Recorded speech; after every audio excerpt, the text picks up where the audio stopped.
Channel. स्वागत है आप सभी का एक और नई वीडियो के साथ।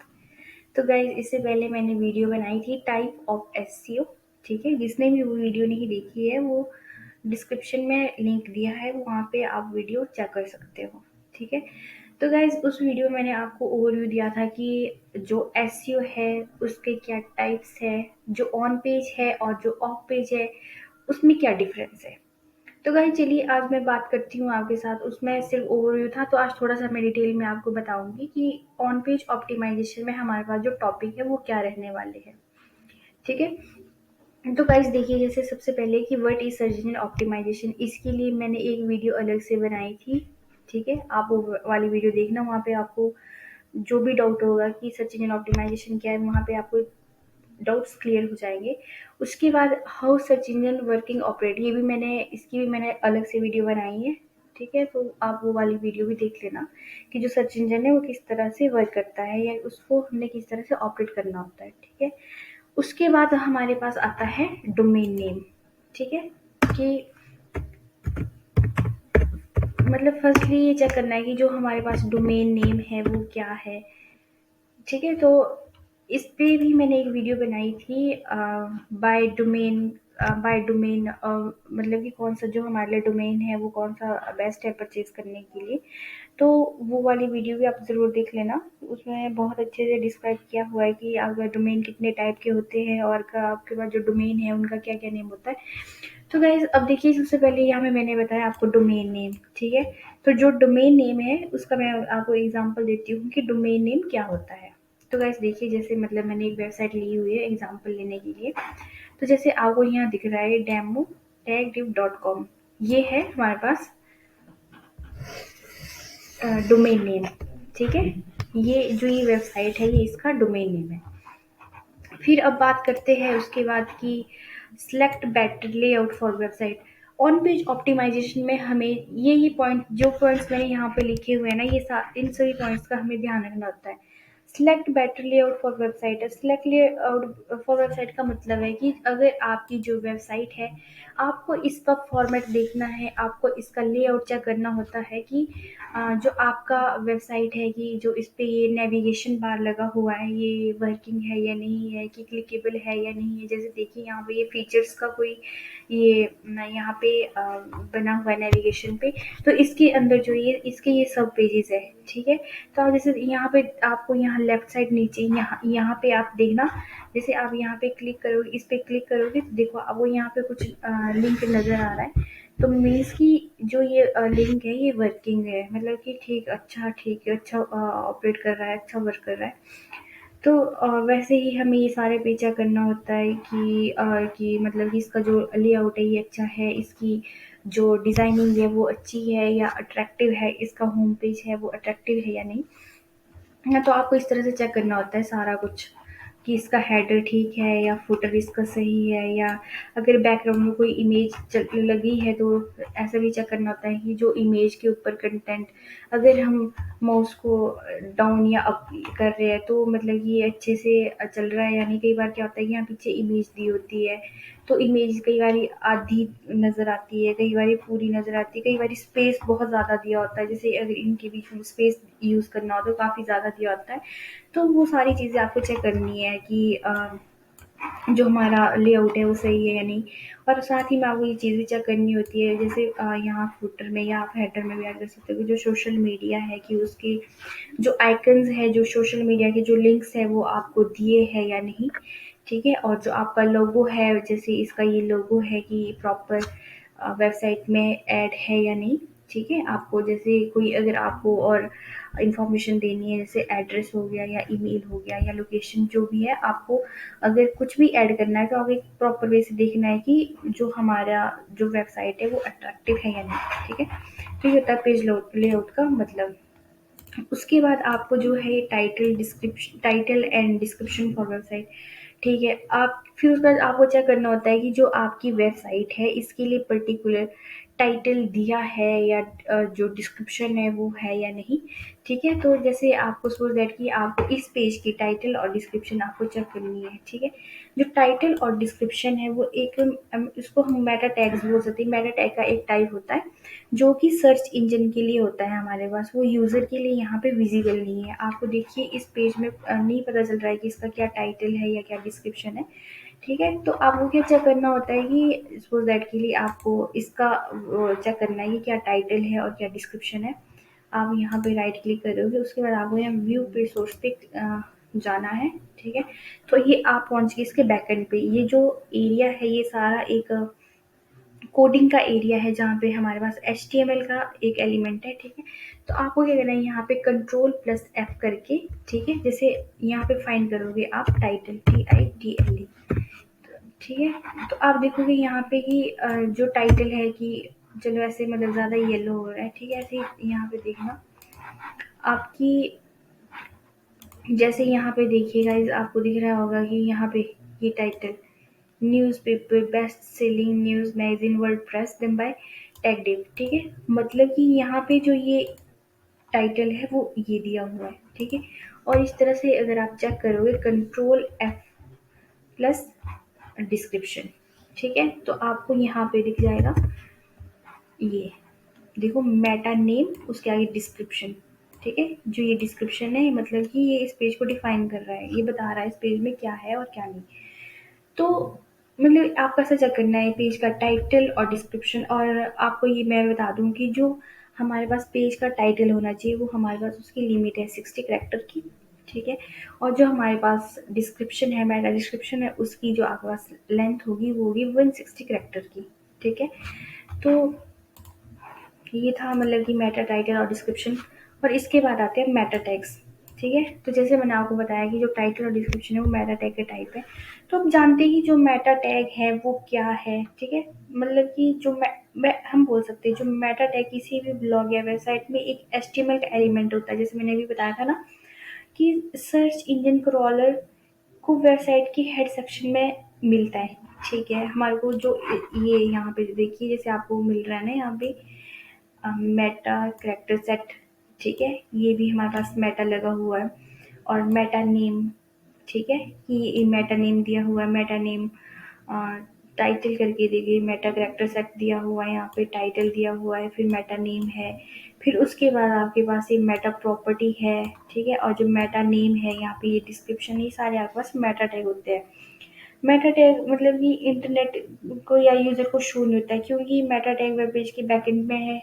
ठीक है, और अलग अलग मेटा को मतलब यूज करने का हमारे पास जो वर्किंग का प्रोसेस है वो मैं आपको बताती हूँ। ठीक है, जैसे मैं जो मेटा टैग है ये कितने टाइप के होते हैं। मेटा टैग का सबसे पहले जो टाइप है वो है title. Meta title, Meta title SEO के एक नज़रिए से देखें तो ये एक इम्पॉर्टेंट पार्ट होता है क्योंकि जो मेटा टाइटल है वो सर्च इंजन को के क्रॉलर को बताता है कि वेब पेज का टाइटल क्या है और वेब पेज किसके बारे में लिखा गया हुआ है। ठीक है, और इसके बाद आता है मेटा करेक्टर सेट UTF-8। ठीक है, इसका मतलब है UTF का मतलब है यूनिकोड करेक्टर। ठीक है, UTF यूज किया जाता है हमारे पास करेक्टर एनकोडिंग के लिए। ये मेटा टैग सर्च इंजन को बताता है कि वेब पेज का जो फॉर्मेट है वो यूनिकोड है। ठीक है, ये बताता है। और उसके बाद होता है हमारे पास मेटा व्यू पोर्ट टैग। ठीक है, मेटा व्यू पोर्ट टैग भी होता है एक।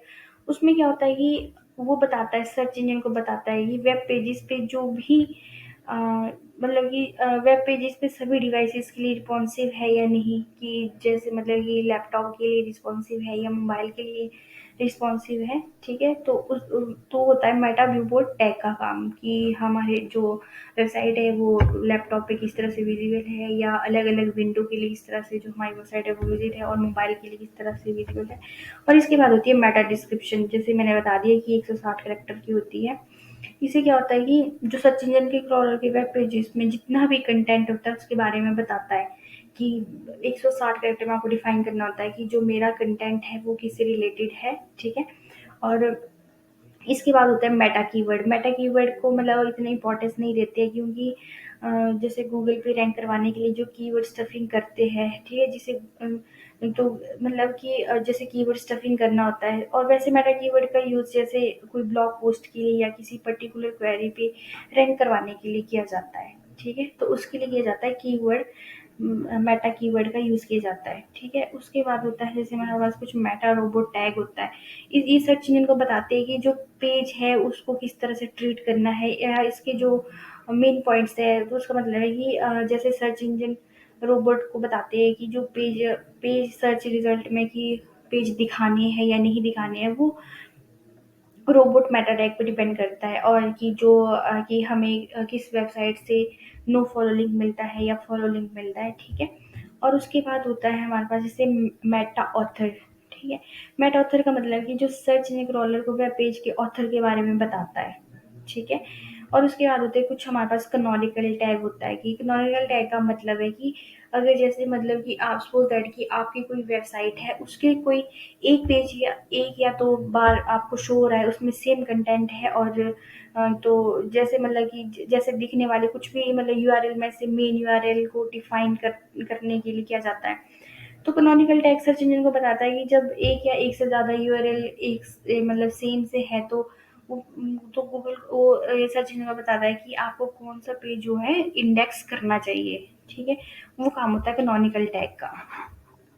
तो गाइज आपको मतलब ये नहीं है कि मैंने आपको टाइटल और डिस्क्रिप्शन या मेटा टैग्स के बारे में बता दिया, मैं आपको इनके बारे में एक प्रैक्टिकली वीडियो भी एक अलग से बनाऊंगी। इस वीडियो में आप लोगों को ये वीडियो अच्छे से समझनी है कि जो ऑन पेज ऑप्टिमाइजेशन के जो भी टॉपिक है, कि ये किस तरह से मतलब कि किस तरह से इनका यूज़ करके हम अपनी वेबसाइट को एक अच्छी तरह से ऑप्टिमाइज़ कर सकते हैं। तो पोस्ट टाइटल मतलब कि पोस्ट टाइटल का यहाँ पे मतलब है कि जो आपकी यहाँ पे ये पोस्ट डली हुई है, या आपकी यहाँ पे कुछ भी पोस्ट डली हुई है सपोज दैट के लिए, जैसे कि मतलब ये मेरा कोई ब्लॉग है, ठीक है?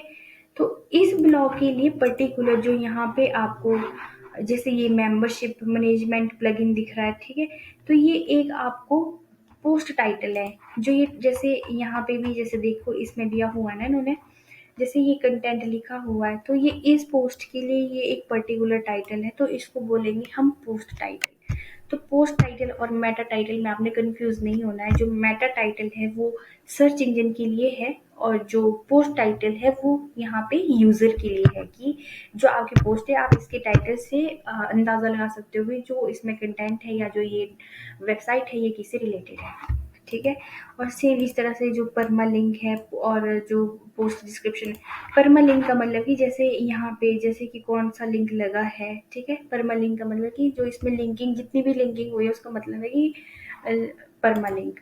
और पोस्ट डिस्क्रिप्शन का मतलब जैसे यहाँ पे आपको दिख रहा है जो ये लिखा है कंटेंट सा लिखा है यहाँ पे, मतलब कि पोस्ट की डिस्क्रिप्शन दी हुई है, ठीक है? तो पोस्ट टाइटल और मेटा टाइटल या पोस्ट डिस्क्रिप्शन या मेटा डिस्क्रिप्शन में आपने कंफ्यूज नहीं होना है, ठीक है? उसके बाद जैसे आर्टिकल और post writing with in best technique, कि आप जो आर्टिकल आपको लिखना है या आपको पोस्ट राइटिंग करनी है, उसके लिए आपके पास बेस्ट टेक्निक कौन कौन सी होती है। जैसे सपोज दैट के लिए यहाँ पे जैसे इसमें तो शायद ब्लॉग नहीं, ब्लॉग पेज इसका चेक करते हैं। यहाँ देखिएगा, इस आपको ब्लॉग पेज में ओपन करके दिखाती हूँ कि जैसे देखिए इन्होंने जैसे ब्लॉग जो टाइटल लिखा है वो किस फॉर्मेट में लिखा है, आपकी जो जैसे यहाँ पे इन्होंने H1 दिया है या H2 लेना है, या किस तरह से प्रॉपर एक इमेजेस लेनी है, तो ये सब आपको यहाँ पे देखने को मिल रहा है, ठीक है? कि एक मतलब कि बेस्ट टेक्निक से किस तरह से हमने इसको लिखना है, कि क्या एक अच्छा फॉर्मेट होता है कि हमें अगर कोई भी कंटेंट लिखना है तो उसमें प्रॉपर हमारे पास H1 टैग होने चाहिए, H2 टैग होने चाहिए, इमेजेस ऐड होनी चाहिए, मतलब कि एक और वैल्यूएबल कंटेंट होना चाहिए। कोई यूज़र आए उसको लगे कि नहीं ये चीज़ मेरे बेनिफिट के लिए है, तो वो आएगा, और फिर आपको एक अच्छा ट्रैफिक भी मिल सकता है, ठीक है? उसके बाद है fill keyword without keyword density, ठीक है? तो आपको जैसे मैंने बताया, देखो fill keyword without keyword density का मतलब कि आपको जो कंटेंट लिखना है या आपने कोई अगर कोई ब्लॉग लिखा है तो उसमें आपको कीवर्ड तो ऐड करना ही है, बट विदाउट कीवर्ड डेंसिटी, मतलब उसमें आपका जो मेन कीवर्ड होगा वो ज़्यादा बार यूज नहीं होना चाहिए। सो दैट के लिए आपका मेन जो कीवर्ड है वो है एसईओ लर्निंग, सपोज दैट कि एसईओ लर्निंग। तो अगर आपने कोई कंटेंट जैसे लिखा है, अगर आप कोई भी कंटेंट लिखते हो, जैसे इन्होंने कंटेंट लिखा है, तो उसमें जो आपका जो कीवर्ड है वो ज़्यादा वास्ट टफ ना हो। ठीक है, आपको इस चीज़ का भी ध्यान रखना है, कीवर्ड यूज़ करना है बट एक बेस्ट वे से। ठीक है, और उसके बाद जो ये 9th पॉइंट है वो है इनबाउंड एंड आउटबाउंड या इंटरनल या एक्सटर्नल लिंक। तो इसका मतलब है कि अगर आपने अपनी वेबसाइट में कोई ब्लॉग लिखा है या कुछ भी, तो जैसे सपोज दैट के लिए देखिए मैंने यहाँ पे how custom software can help your business stay ahead of the competition. तो यहाँ पे जो है इंटरनल लिंकिंग हुई है। ठीक है, मत मीन्स कि हमने इसी वेबसाइट में अपने किसी दूसरे पेज को या अपनी ही वेबसाइट को इसमें अपने वेबसाइट के किसी दूसरे पेज का लिंक दिया हुआ है, मतलब कि हमने इंटरनल लिंकिंग की हुई है। ठीक है, तो इंटरनल लिंकिंग ये होती है, और दूसरा होता है हमारे पास आउटबाउंड या एक्सटर्नल लिंकिंग। तो मीन्स कि अगर आपने यहाँ पे जैसे पर्टिकुलर किसी वर्ड पे, सपोज दैट के लिए मैंने जैसे इधर as we approach, suppose that के लिए कि मैं इस कीवर्ड पे अपनी कोई एक्सटर्नल लिंकिंग लगानी है, मतलब कि अगर मैंने यहाँ पे लिंक दिया होता और अगर वो किसी दूसरी वेबसाइट को यहाँ पे ओपन करता, तो उसका मतलब है कि एक्सटर्नल लिंक की हम अपनी वेबसाइट से किसी एक्सटर्नल दूसरी वेबसाइट को हम अपनी वेबसाइट का लिंक दे रहे हैं, वो होता है एक्सटर्नल लिंक। और इंटरनल का लिंक मतलब है कि हम इसी वेबसाइट में अपनी ही वेबसाइट में अपने ही पेजेस का इंटरनल लिंक दे रहे हैं, अपने ही पेजेस को लिंक दे रहे हैं। ठीक है, तो उसका मतलब होता है इंटरनल लिंक। तो इसमें भी आपको कंफ्यूज नहीं होना है। उसके बाद है ऑप्टिमाइज इमेज एंड वीडियोस की, जैसे आपकी जो ये वेबसाइट है कि इसमें जो आपकी जैसे ये इमेज आपने यूज़ की है कि ये जो इमेज है वो प्रॉपर ऑप्टिमाइज है, इसका जो साइज़ है वो सही है या नहीं, तो मतलब कि एक अच्छा लुक भी देना चाहिए इसमें कि हाँ ठीक है अच्छा लग रहा है, तो ओके। इसी तरह से एक जो वीडियो है कि वो प्रॉपरली आपकी वर्क कर रही है या नहीं, तो वो सारा वो आपको प्रॉपर चेक करना होता है। और उसके बाद जैसे रोबोट टेक्स्ट फाइल में मैंने आपको बता दिया कि रोबोट टेक्स्ट का फाइल का मतलब है कि आपको जैसे कौन सा पेज आपको शो करना चाहिए सर्च इंजन पे और कौन सा नहीं है। अगर आपको कोई पेज प्राइवेट प्राइवेट रखना है तो आप इसकी हेल्प से रख सकते हो। फिर इमेज ऑल टाइप, मतलब कि अगर जैसे आपने कोई भी इमेज यूज़ की है, जैसे सपोज दैट के लिए आपने ये इमेज यूज़ करी है, तो आपको चेक करना है कि जो इसका पर्टिकुलर नेम है वो दिया है या नहीं। जैसे हर एक पर्सन का अपना अपना नेम होता है, वैसे ही हमने वेबसाइट में भी जो इमेजेस आपको यूज़ करनी है उनकी एक अलग अलग पहचान होनी ज़रूरी है कि कौन से पेज पे कौन सी इमेज लगी है, और उसे इजीली पता कर सकते हैं कि ठीक है आपके इस पेज पे ये इमेज लगी है, तो एक प्रॉपर उसका नेम होना चाहिए। ठीक है, तो ये होते हैं ऑल टाइप। और उसके बाद होता है स्कीमा मार्कअप। तो गाइज इन सभी को मतलब मैंने आपको इस वीडियो में ओवरव्यू बताया। अब मैं अगर नेक्स्ट वीडियो बनाऊंगी तो मैं उसमें आपको प्रैक्टिकली ये सब चीज़ें मैं आपको बताऊंगी कि किस तरह से हमने इन सभी चीज़ों का यूज़ करके ऑन पेज ऑन पेज करना है। ठीक है, तो आपने कंफ्यूज नहीं होना है कि क्या है और क्या नहीं। मैंने आपको इस वीडियो में वैसे तो अच्छे से बता दिया है, बट अगर आपको फिर भी कोई डाउट हो तो आप मुझे कमेंट सेक्शन में पिन कर सकते हो। अब जो भी आपकी क्वेरी हो आप मुझसे पूछ सकते हो, मैं आपको वहाँ पे पर्सनली रिप्लाई करूँगी। मेक श्योर गाइज आपको कंफ्यूज नहीं होना है। अगर आप बिगिनर लेवल के हो तो आपको बिल्कुल भी कंफ्यूज होने की ज़रूरत नहीं है, आप कभी भी मुझे मैसेज कर सकते हो। तो आई होप गाइस कि आज आपने सीखा कि किस तरह से हमने ऑन पेज ऑप्टिमाइजेशन करनी है। तो आई होप कि आपको ये वीडियो भी अच्छी लगी होगी। तो मेरे चैनल को सब्सक्राइब करना ना भूलें और साथ ही में बेल आइकन को दबाना भी ना भूलें, ताकि आपसे कोई भी नोटिफिकेशन मिस ना हो। तो गाइस तब तक के लिए बाय बाय। आपके साथ ज़रूर मुलाकात होगी और फिर से एक नई वीडियो के साथ। And thank you guys, thanks for watching.